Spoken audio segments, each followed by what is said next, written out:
আসসালামু আলাইকুম, welcome to my channel Aqsa kitchen. আজকে তৈরি করে দেখাচ্ছি একদম সহজ এবং ঘরোয়া পদ্ধতিতে দেশি মুরগির ঝোল। তো পুরো ভিডিওটি স্কিপ না করে আপনারা দেখতে থাকুন। এখানে আমি 1 কিলো দেশি মুরগির মাংস নিয়েছি। একটা ফ্রাইং প্যান আগে থেকে বসিয়ে রেখেছিলাম, এর মধ্যে তেল দিয়ে দিচ্ছি।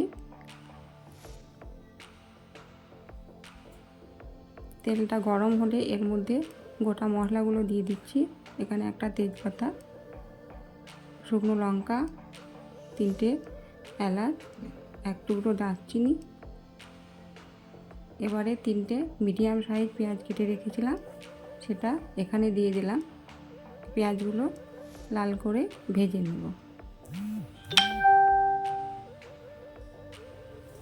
পেঁয়াজগুলো লাল করে ভাজা হয়ে গেছে। এবারে এর মধ্যে দিয়ে দেব আদা রসুন পেস্ট।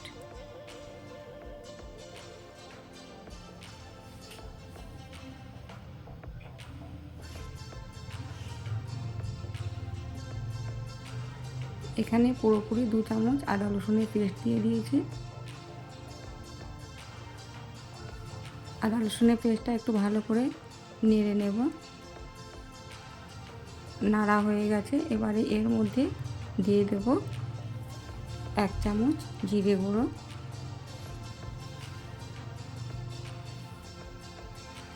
1 চামচ ধনে গুঁড়ো। মশলাটাকে খুব ভালো করে কষিয়ে নেব যতক্ষণ না আদা রসুনের গন্ধটা চলে না যায়। এবারে এর মধ্যে গুঁড়ো মশলাগুলো অ্যাড করব। এখানে দিয়ে দিলাম 1 চামচ হলুদ গুঁড়ো, 1 চামচ কাশ্মীরি লঙ্কার গুঁড়ো। এবার এটাকে খুব ভালো করে নেড়ে নিতে হবে।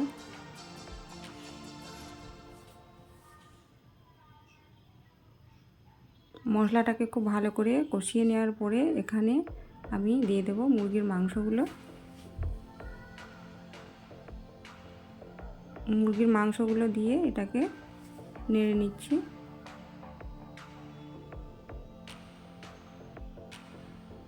মশলাগুলো মাংসর গায়ে খুব ভালো করে লাগিয়ে নিতে হবে।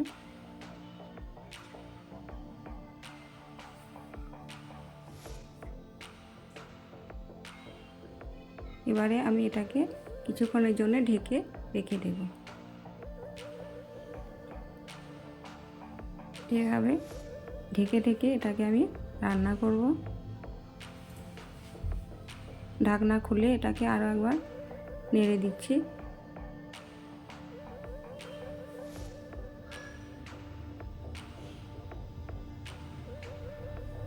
এটা আমার খুব ভালো করে নাড়া হয়ে গেছে। এবার এর মধ্যে দিয়ে দিচ্ছি একটা টমেটো,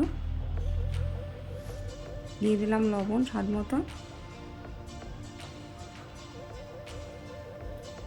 এবার এটাকে আরও একবার খুব ভালো করে নেড়ে নেব।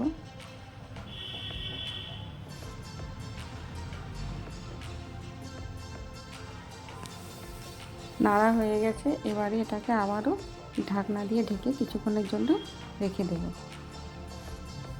মাংস থেকে যে জল বের হবে সেই জলের মধ্যেই এটাকে আমি কষিয়ে নেব। দেখুন মাংস থেকে কতটা জল বের হয়েছে। আমি এখানে কোনো আলাদা করে জল দিচ্ছি না, এই মাংসর জলের মধ্যে আমি এটাকে কষিয়ে নেব মাংসগুলোকে।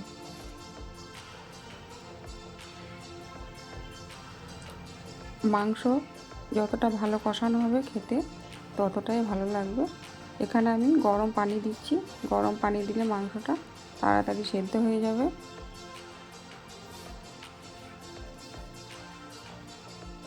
এবারে কিছুক্ষণের জন্য এটাকে ঢেকে রেখে দিচ্ছি। ঢাকনা খুলে দেখাচ্ছি।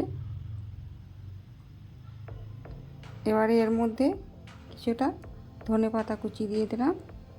সামান্য গরম মশলা দিয়ে এটাকে আরও একবার খুব ভালো করে নেড়ে দেব।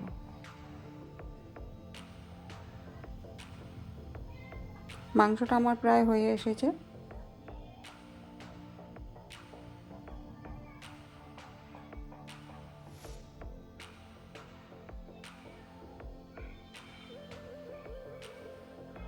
মাংসটা খুব ভালো সেদ্ধ হয়ে গেছে। এবারে আমি এটাকে কিছুক্ষণের জন্যে গ্যাসটা বন্ধ করে ঢেকে রেখে দেব।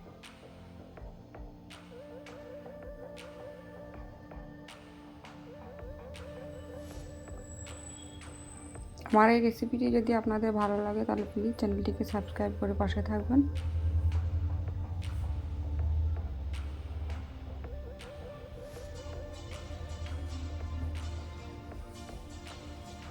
আরও কিছুটা ধনেপাতা কুচি দিয়ে ঢেকে দিলাম। চুলোর আঁচটা বন্ধ করে দিয়েছে। ফ্রেন্ডস অ্যান্ড ফ্যামিলির মধ্যে বেশি বেশি শেয়ার করবেন, লাইক করবেন, কমেন্ট করে অবশ্যই বলবেন কেমন হয়েছে। এটা আপনারা ফ্রায়েড রাইস, পোলাও এর সঙ্গে খেতে পারেন। ভালো থাকবেন, সুস্থ থাকবেন। আল্লাহ হাফিজ।